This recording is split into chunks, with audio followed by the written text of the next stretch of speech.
Astaghfirullah. Assalamualaikum warahmatullahi wabarakatuh.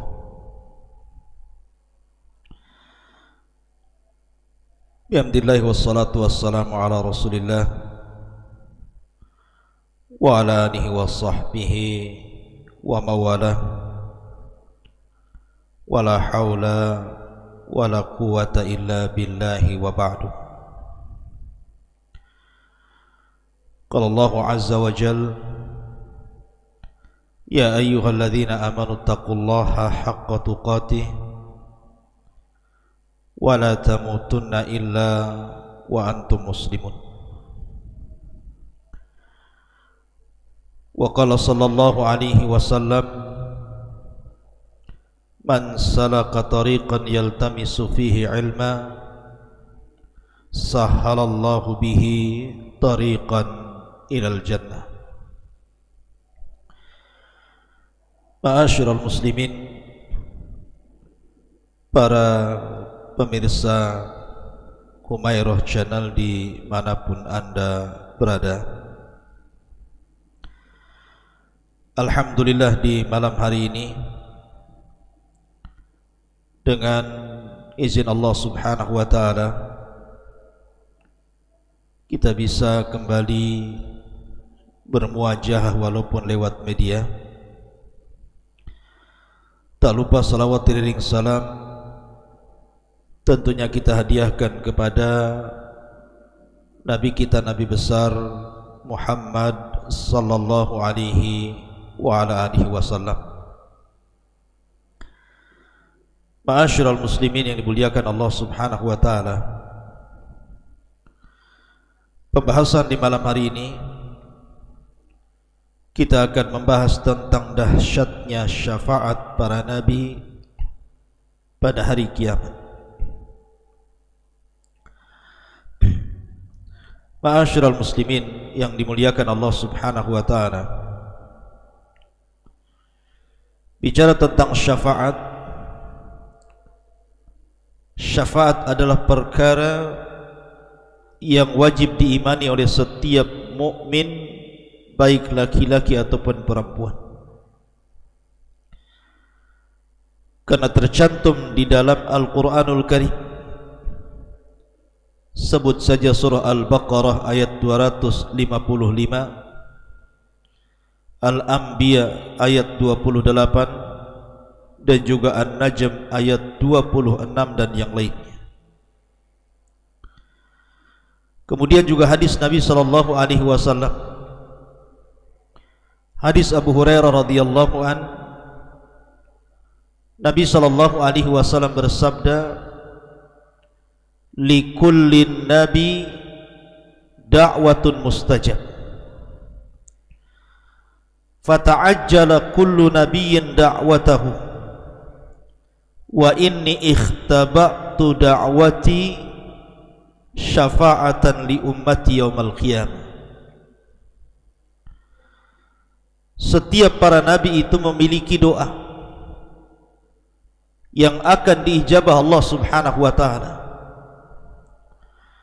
tetapi seluruh para nabi tergesa-gesa dalam doa tersebut sehingga mereka meminta di dunia, kecuali diriku, kata Nabi sallallahu alaihi wasallam, aku sembunyikan doaku sebagai syafaat bagi umatku kelak pada hari kiamat. Contoh saja Nabi Nuh alaihi salatu wassalam, ketika kaumnya sudah mulai berani kepada Nabi Nuh alaihi salatu wassalam,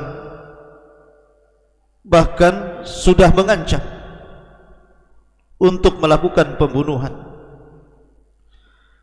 sementara Nabi Nuh alaihi salatu wassalam sudah berusaha untuk mendakwai kaumnya dengan berbagai macam retorika dan uslub,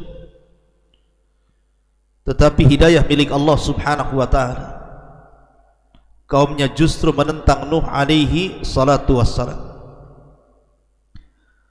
Bukan hanya itu saja, kaumnya mulai melawan dan mengancam dengan pembunuhan. sehingga Nuh alaihi salatu wassalam terpaksa berdoa kehancuran, dan dia mengatakan, Rabbi inni maghlubun fantasir, ya Rabb, aku sudah mulai dikalahkan, maka berilah pertolongan kepadaku. Sampai dia mengatakan, Rabbi la tadhar alal ardi minal kafirina dayyara, ya Rabb, jangan kau sisakan ada yang hidup di permukaan bumi dari orang-orang kafir kecuali kau binasakan.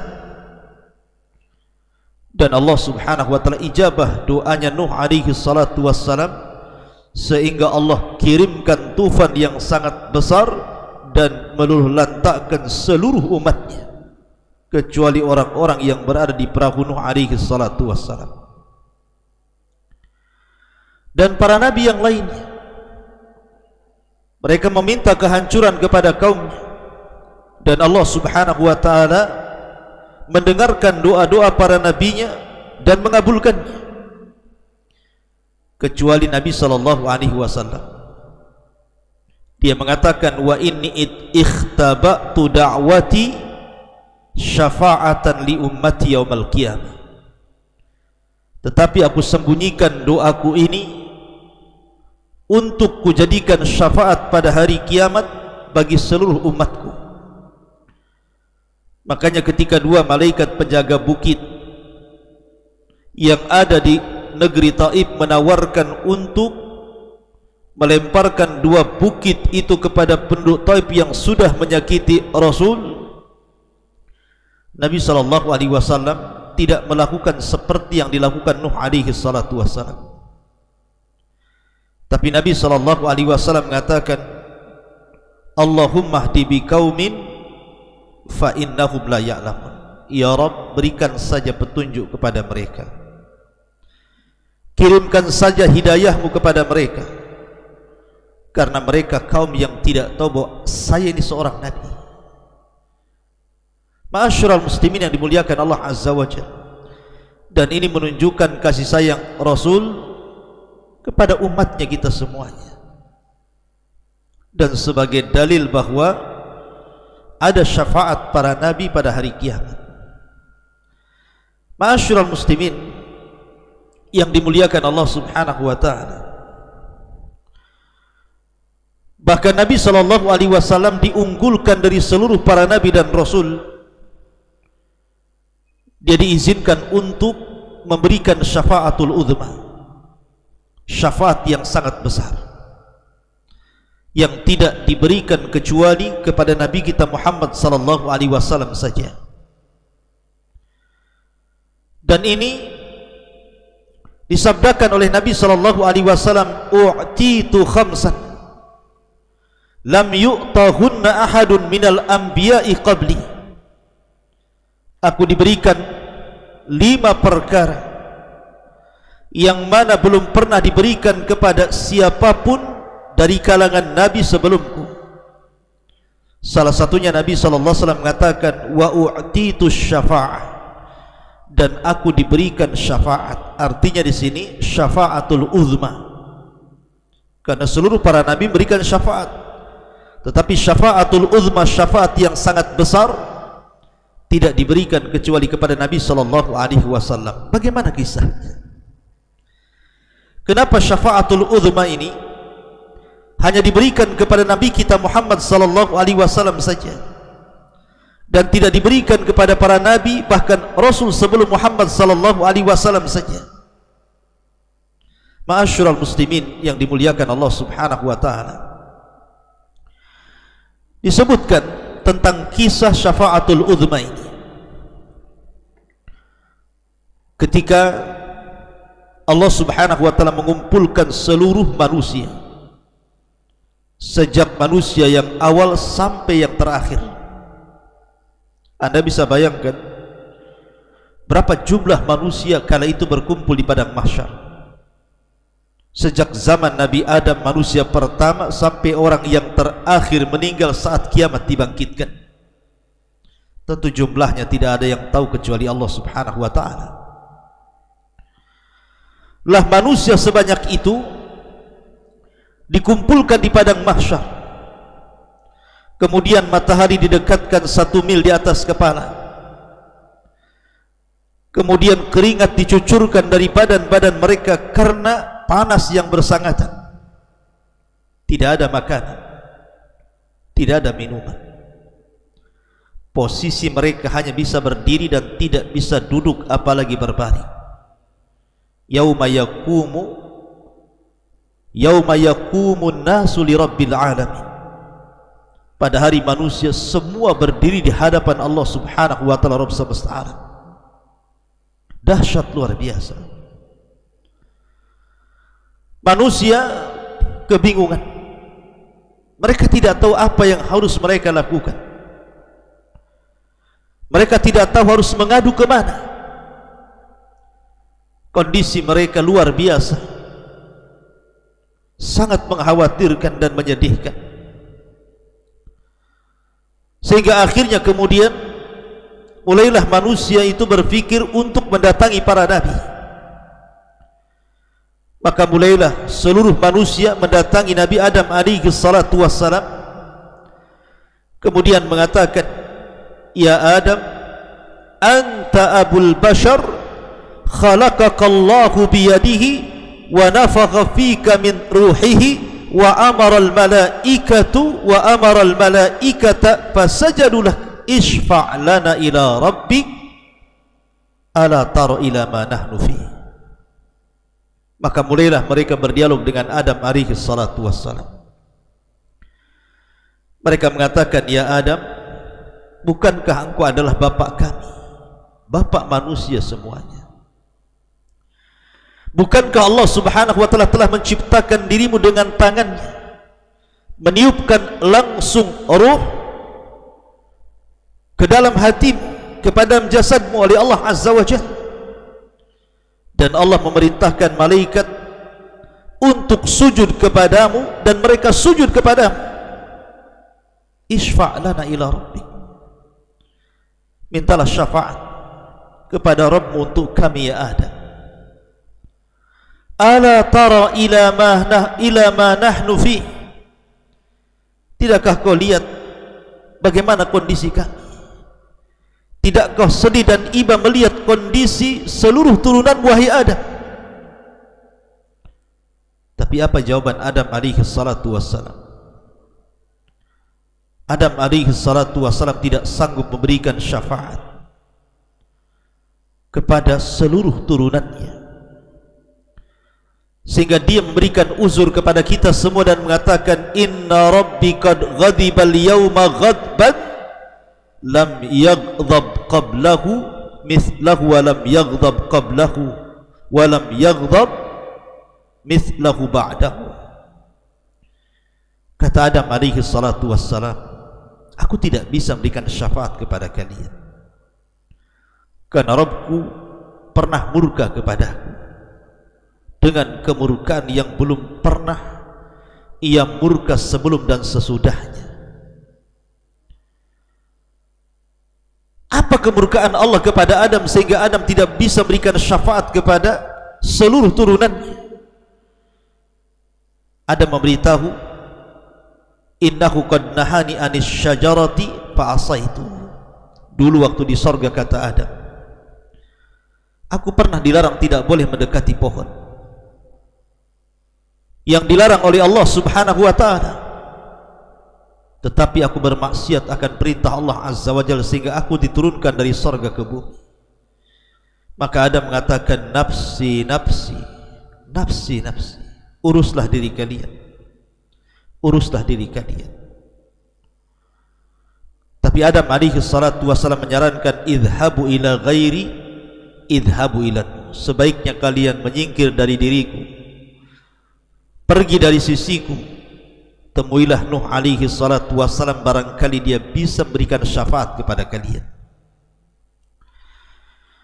Maka ketika Nabi Adam alaihi salatu wassalam tidak sanggup memberikan syafaat kepada kita umatnya, anak turunannya, maka bergeraklah seluruh manusia menemui Nuh alaihi salatu wassalam.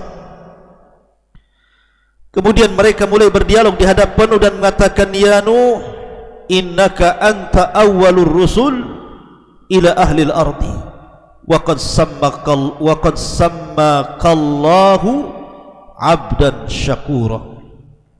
Nuh, bukankah engkau adalah rasul yang pertama yang Allah Subhanahu wa taala utus ke permukaan bumi? Dan bukankah Allah Subhanahu wa taala telah memberikan nama kepadamu bahwa engkau adalah abdan syakura, hamba yang selalu bersyukur kepada Allah Azza wa Jalla? Artinya engkau dekat dengan Allah. Isfa' lana ila rabbik, mintalah syafaat kepada Rabbmu untuk kami. Ala tara ila ma nahnu fi, tidakkah kau iba kepada kami, tidakkah kau bersedih kepada kami? Kemudian Nuh alaihi salatu wassalam berikan alasan dan mengatakan, sesungguhnya aku tidak bisa berikan syafaat kepada kalian. Inna rabbi qad ghadiba al-yawma ghadban lam yaghdab qablahu mithlahu wa lam yaghdab ba'dahu mithlahu. Karena sesungguhnya Rabbku, kata Nuh alaihi salatu wassalam, pernah murka kepadaku dengan sebuah kemurkaan yang belum pernah terjadi sebelum dan sesudahnya. Ma'asyiral muslimin yang dimuliakan Allah Azza wa Jalla, kenapa Nuh alaihi salatu wassalam mengatakan seperti itu? Karena Nuh alaihi salatu wassalam pernah tidak sabar ketika berdakwah kepada umatnya, kemudian umatnya mulai mengancam dirinya. Terpaksa Nuh mengeluarkan doa mustajabnya dan meminta kepada Allah Azza wa Jalla untuk menghancurkan seluruh kaumnya, dan mengatakan, Rabbi la tadar alal ardi minal kafirina dayyara. Ya Rabb, jangan kau sisakan satu orang kafir di permukaan bumi ini kecuali kau binasakan. Nafsi, nafsi, nafsi, nafsi, kata Nuh. Uruslah diri kalian, uruslah diri kalian, dan uruslah diri kalian. Idhabu ila ghairi, idhabu ila Ibrahim. Sebaiknya kalian pergi dari sisiku, tapi kusarankan kalian, cobalah kalian pergi kepada Ibrahim alaihi salatu wassalam, Khalilur Rahman. Boleh jadi dia bisa berikan syafaat kepada kalian. Maka bergeraklah manusia setelah menemui Adam kemudian Nuh, maka mereka pun bergerak kepada Nabi Ibrahim alaihi salatu wassalam, kemudian mulai berdialog dengan mengatakan, ya Ibrahim, anta nabiyullah wa khalilullah min ahli al-ardi. Wahai Ibrahim, bukankah engkau adalah Nabi Allah, bahkan engkau adalah Abul Anbiya, bapaknya para nabi, dan engkau adalah kekasih Allah Subhanahu wa taala yang ada di permukaan bumi. Artinya engkau dekat dengan Allah Subhanahu wa taala. Isfa' lana ila rabbik, kalau begitu berikan syafaat untuk kami kepada Rabbmu ya Ibrahim. Ala tara ila ma nahnu fi, coba lihat kondisi kami semuanya. Cobalah lihat kondisi kami. Kami banjir dengan keringat, kami kesulitan, tidakkah kau iba melihat kami? Tetapi Ibrahim alaihi salatu wassalam pun tidak sanggup berikan syafaatul uzma. Dia pun mengatakan, inna rabbi qad ghadiba al-yawma ghadban lam yaghdab qablahu mithlahu wa lam yaghdab ba'dahu mithlahu. Sesungguhnya Rabbku pernah murka pada suatu hari kepadaku dengan kemurkaan yang belum pernah terjadi sebelum dan sesudahnya. Wa inni qad kuntu kadzabtu thalatha kadzibat, karena aku dulu pernah berdusta 3 kali dusta. Ikhwatu fiddin, muliakan Allah Azza wa Jalla, sebenarnya ketika Ibrahim alaihi salatu wassalam berdusta, dustanya Ibrahim tentu berbeda dengan dustanya kita.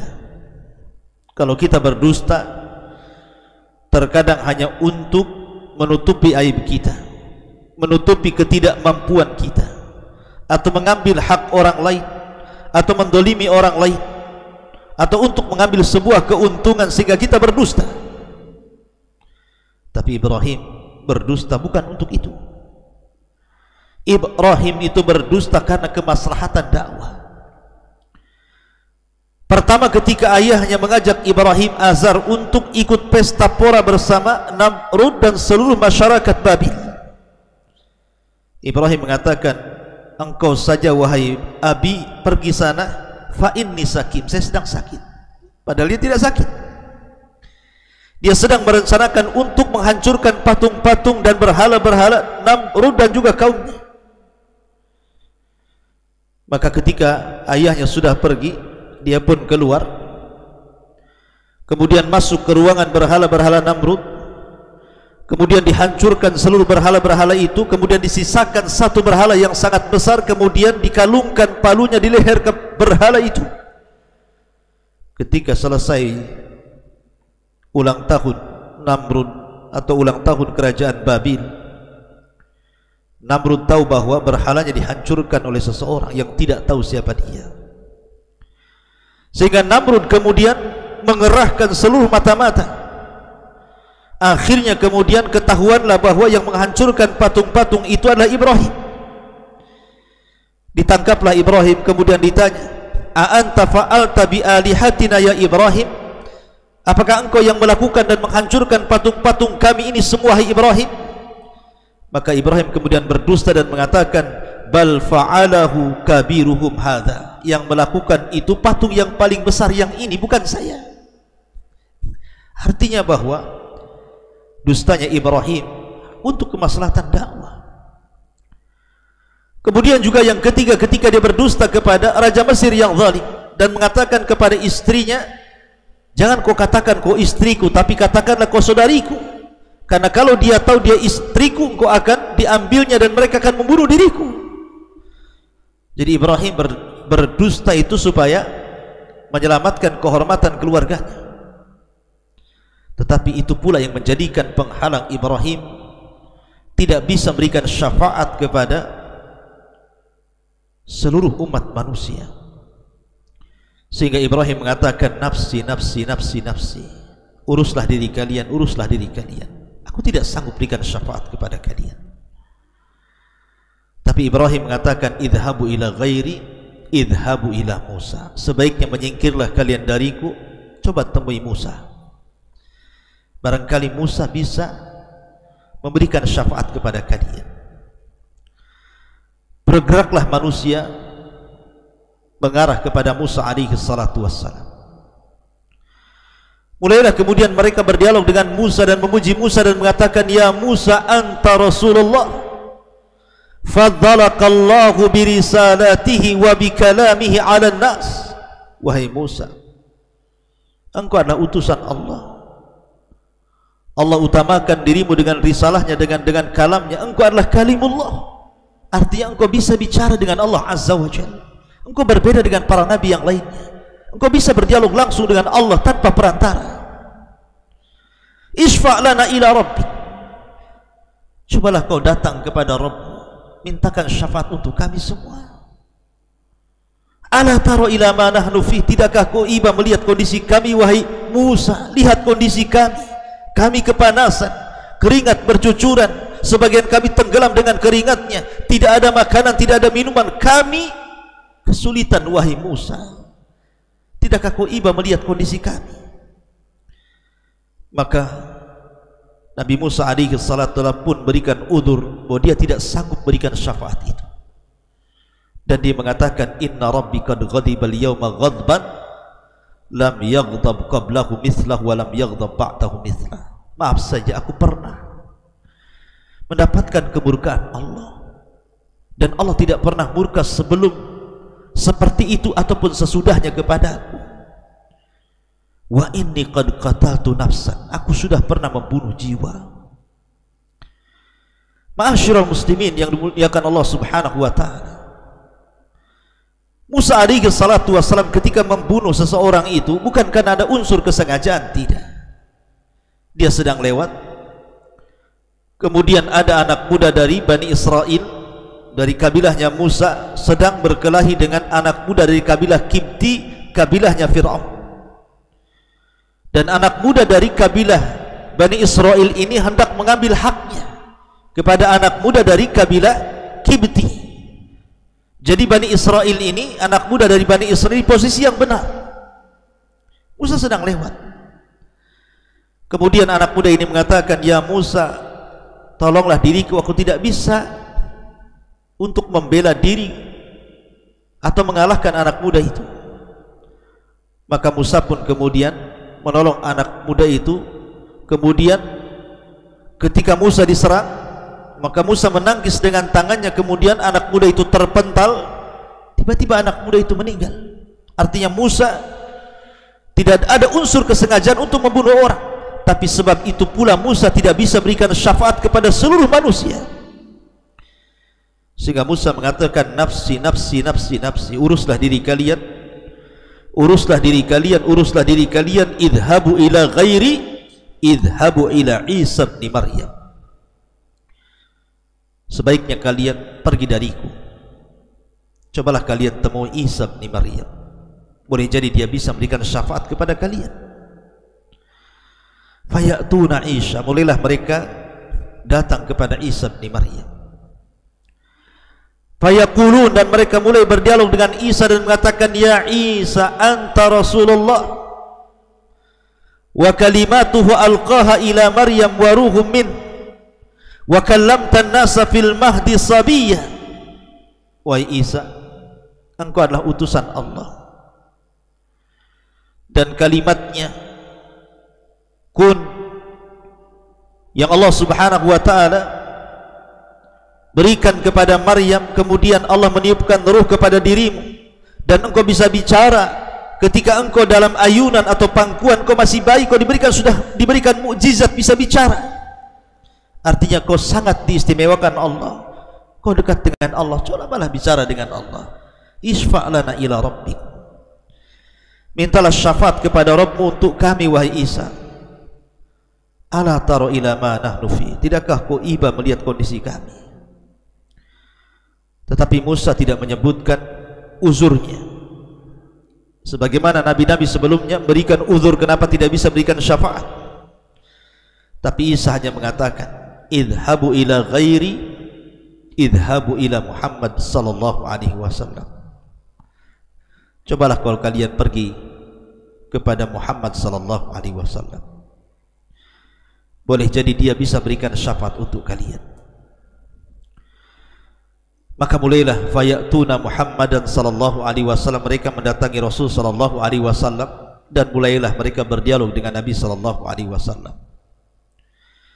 Mereka mengatakan, "Ya Muhammad, anta Rasulullah wa anta khatamul anbiya'i war rusul wa qad ghafara Allahu laka ma taqaddama min dhanbika wa ma ta'akhkhar. Isfa' lana ila rabbik." Wahai Muhammad, bukankah engkau adalah utusan Allah? Engkaulah yang mengakhiri seluruh kenabian dan seluruh kerasulan, dan Allah sudah mengampuni dosamu yang telah, yang sedang, dan yang akan datang. Cobalah minta syafaat kepada Rabbmu untuk kami, wahai Muhammad. Tidakkah kau melihat kondisi kami? Ala tara ila ma nahnu fi, tidakkah kau iba melihat kami, wahai Muhammad?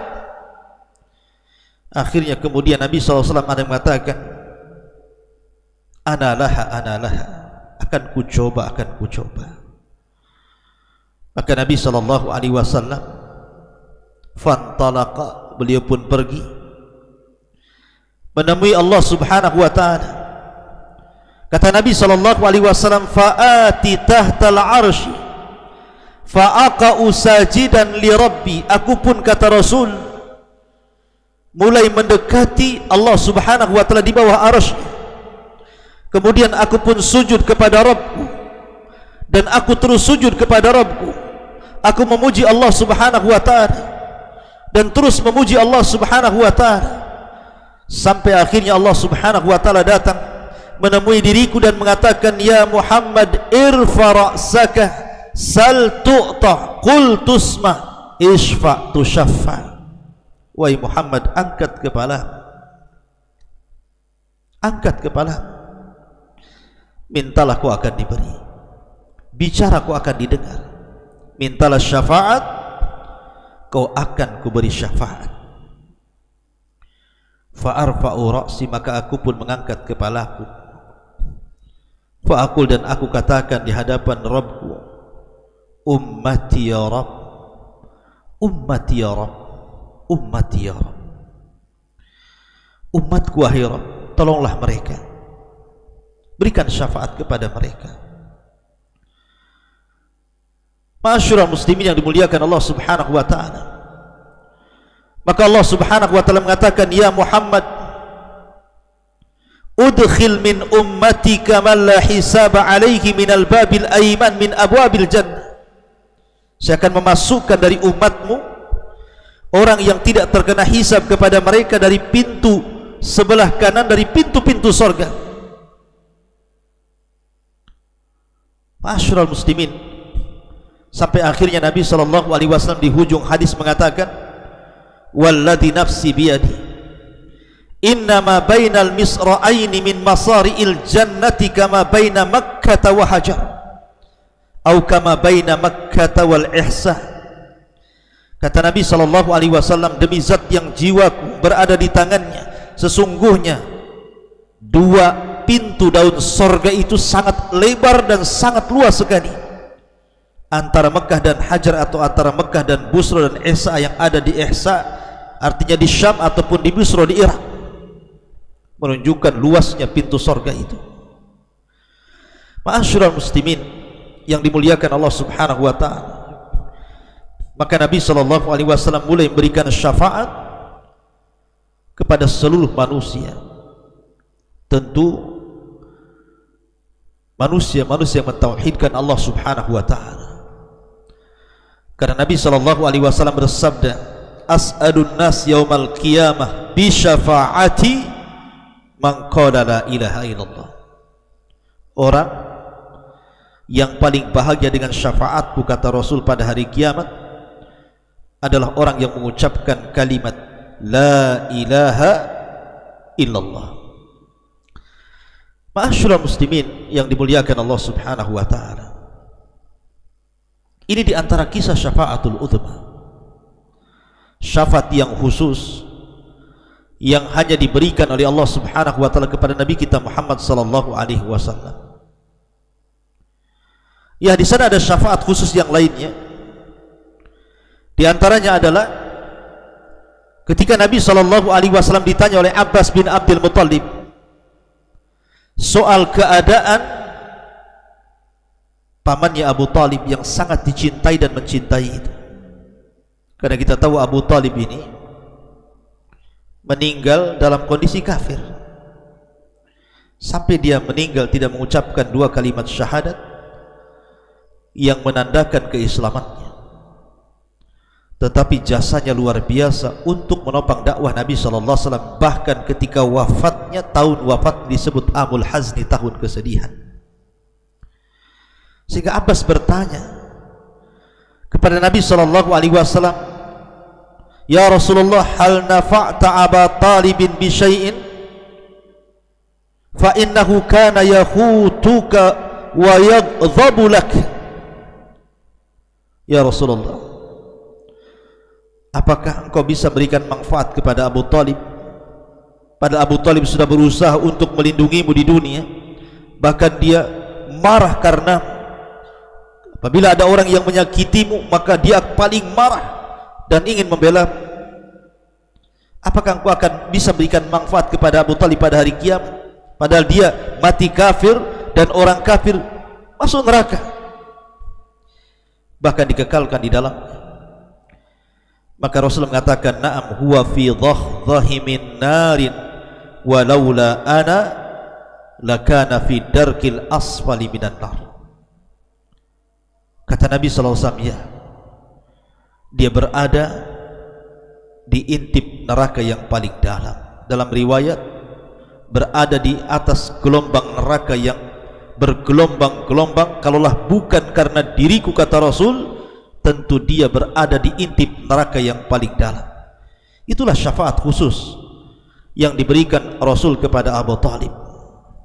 Dan syafaat-syafaat yang lainnya masih banyak.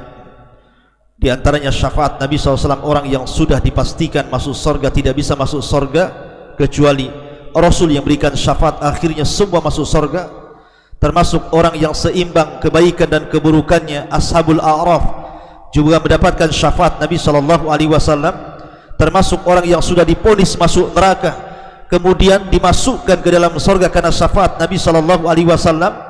Kemudian juga orang-orang yang sudah menjadi intip neraka, mereka sudah gosong, sudah terbakar dengan neraka, kemudian mereka pun dilempar ke narul hayah, ke sebuah sungai kehidupan, akhirnya mereka pun bisa masuk surga, dan begitulah seterusnya. Dan ingat bahwa syafaat tidak khusus kepada Nabi SAW. Seluruh para nabi akan berikan syafaat, para malaikat akan berikan syafaat, para ulama akan berikan syafaat, para syuhada akan berikan syafaat, orang-orang soleh akan berikan syafaat. Bahkan teman-teman kita di dunia dari kalangan orang-orang soleh juga akan berikan syafaat, termasuk juga anak akan berikan syafaat kepada orang tuanya. Al-Quran akan berikan syafaat, puasa akan berikan syafaat, dan secara umum amalan soleh akan berikan syafaat kepada para pelakunya. Bahkan ketika manusia meniti siratal mustaqim, dilihatnya banyak orang yang masuk ke dalam jahannam, maka orang-orang yang beriman yang melihat saudaranya masuk ke dalam jahannam, dan mereka orang-orang yang akan menjadi penghuni surga meminta kepada Allah dengan mengatakan ikhwani ikhwani ya Rabb, saudaraku saudara kami ya Rabb, maka Allah Subhanahu wa taala mengatakan, kalau begitu pergilah ke neraka, mana saudara-saudara? Akhirnya mereka pun pergi ke neraka, kemudian melihat saudara-saudaranya yang masih memiliki iman sebiji dzarah, kemudian Allah masukkan ke dalam surga. Kemudian mereka mengatakan kembali ikhwani ikhwani ya Rabb, saudaraku saudaraku ya Rabb. Akhirnya Allah mengatakan, kalau begitu pergi lagi kalian ke neraka, cari saudaramu. Maka kemudian dilihatnya saudaranya yang memiliki separuh iman, separuh biji dzarah dari keimanan, maka dimasukkan ke dalam surga. Mereka tidak puas dan mengatakan ikhwani ikhwani ya Rabb. Kemudian Allah mengatakan idhabu ilan nar, kalau begitu pergilah kepada neraka, cari lagi saudara. Maka kemudian mereka melihat ada saudaranya yang mungkin di bawah daripada biji dzarah, atau di bawah daripada separuh biji dzarah dari keimanan. Akhirnya Allah selamatkan mereka ke dalam surga. Sampai kepada seluruh para nabi sudah berikan syafaat, seluruh para malaikat berikan syafaat, seluruh para ulama, seluruh para syuhada, seluruh orang-orang saleh. Rupanya ada orang-orang yang di neraka yang tidak kebagian syafaat-syafaat itu. Yang tersisa hanyalah rahmat Allah Subhanahu wa ta'ala. Maka dengan rahmatnya lah kemudian orang-orang yang masih memiliki keimanan la ilaha illallah, Allah selamatkan dan Allah masukkan ke dalam surga. Semoga kita menjadi umat yang akan mendapatkan syafaat para nabi, para rasul, para malaikat dan orang soleh, dan semoga kita juga termasuk orang-orang yang bisa memberikan syafaat, dan semoga kita termasuk orang-orang yang mendapatkan rahmat Allah Subhanahu wa ta'ala. Subhanakallahumma wa bihamdika asyhadu an la ilaha illa anta astaghfiruka wa atubu ilaik. Allahu ta'ala a'lam. Assalamualaikum warahmatullahi wabarakatuh.